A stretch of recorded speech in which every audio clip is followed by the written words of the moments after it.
मानव लगभग 7-8 वर्षों में हमने कई बार प्रश्न लगाया था और माननीय संसदीय कार्य मंत्री जी ने समय समय पर उसका उत्तर भी दिया था। मानव हम यही तो कहना चाहते हैं कि आखिर जब सारे विभाग उत्तर प्रदेश में काम कर रहे हैं और बहुत से ऐसे आयोग बने हुए हैं, तो ना जाने नित्य नए नए आयोग बना करके सरकार बेरोजगारों को ठगने का काम करती है।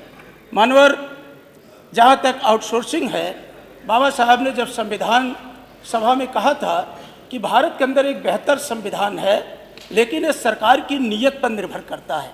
यदि सरकार की नीयत अच्छी है तो अगर संविधान में कुछ प्रावधान नहीं प्रभावी होंगे तो भी सरकार की नीयत अच्छी होगी तो सरकार बेहतर काम करेगी।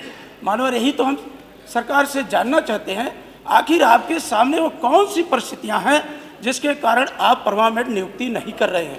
आपके पास आयोग हैं, बेसिक शिक्षा आयोग, माध्यमिक शिक्षा, उच्च शिक्षा आयोग, लोक सेवा आयोग, अधीनस्थ सेवा आयोग।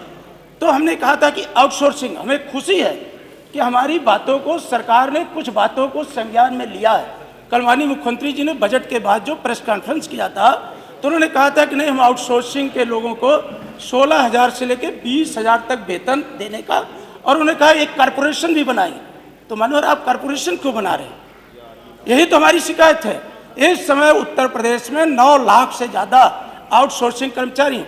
ये नगर विकास मंत्री जी, ऊर्जा मंत्री जी बैठे हैं। इतने योग्य विद्वान आदमी के रहते मान्यवर सबसे ज़्यादा 96,486 तो आपके ऊर्जा विभाग में आउटसोर्सिंग है। नगर विकास में मान्यवर 1,70,143 ये आपके नगर विकास में है। तो क्या आप इसमें हमारे पिछड़े और दलितों को आरक्षण देने की आपकी व्यवस्था है? आपने जब प्रश्न आपसे हम खड़ा करते हैं, आप एक नई व्यवस्था लेकर के आते हैं। हमने पूछा था आप इनको कर्मचारी नहीं मान रहे हैं, तो आज मुख्यमंत्री जी ने कल स्वीकार किया कि अब हम मुख्यमंत्री जन आरोग्य के माध्यम से 5 लाख तक हम इनको इलाज फ्री करेंगे। मानवर, जब आप कर रहे हैं तो आप इनको कर्मचारी का दर्जा देने में आपको क्या दिक्कत है? फिर आप एजेंसियों को कमीशन दे रहे हैं। फिर इन्होंने कहा नहीं, हम कॉरपोरेशन में इन एजेंसियां नामित होंगी, इनकी निंदा, अब सरकार उनको कमीशन देगी। आखिर सरकार की क्या मजबूरी है कि प्राइवेट एजेंसियों को, सेवा प्रदाता एजेंसियों को कमीशन दे रही है?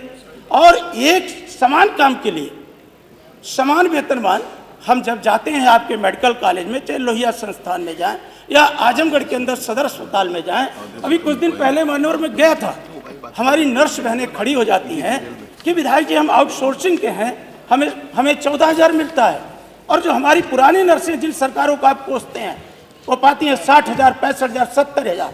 आप इतना बड़ा भेदभाव लाते हैं। और हमारे आरक्षण, क्या आप आउटसोर्सिंग में आरक्षण देने पर विचार करेगी सरकार? और नहीं है, आउटसोर्सिंग में आरक्षण नहीं। माननीय संसदीय कार्य मंत्री जी, आप एक नया सामंत पैदा किए हैं। वो हमारे बेरोजगार नौजवानों को ठगने का काम करता है, कमीशन लेता है।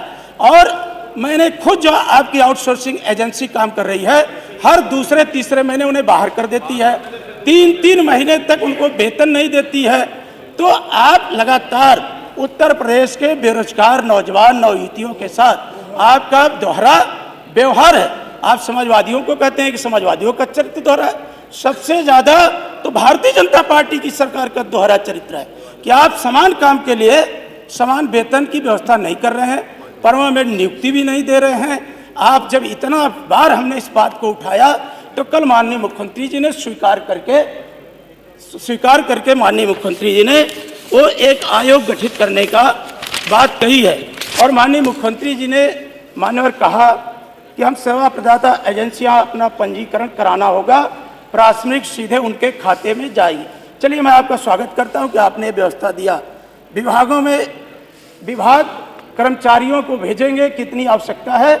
आउटसोर्सिंग एजेंसियां, माननीय संसदीय कार्य मंत्री जी, मैं आपसे एक सीधा बात प्रश्न करता हूं कि जब आप सरकारी खजाने से इनको देते हैं पैसा एजेंसियों को, सेवा प्रदाता एजेंसियों को, तो आप इनको सरकारी संविदा क्यों नहीं कर देते हैं?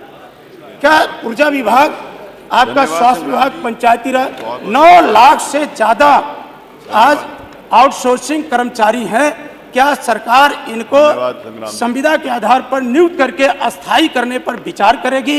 क्या जो हमें संवैधानिक व्यवस्था के तहत आरक्षण मिला है, क्या आउटसोर्सिंग एजेंसियों के माध्यम से आरक्षण व्यवस्था का पालन करवाएगी सरकार? मेरा है सीधा आपसे। और समान काम के लिए क्या समान वेतन देने पर सरकार विचार करेगी? मेरा है सीधा सवाल आपसे है।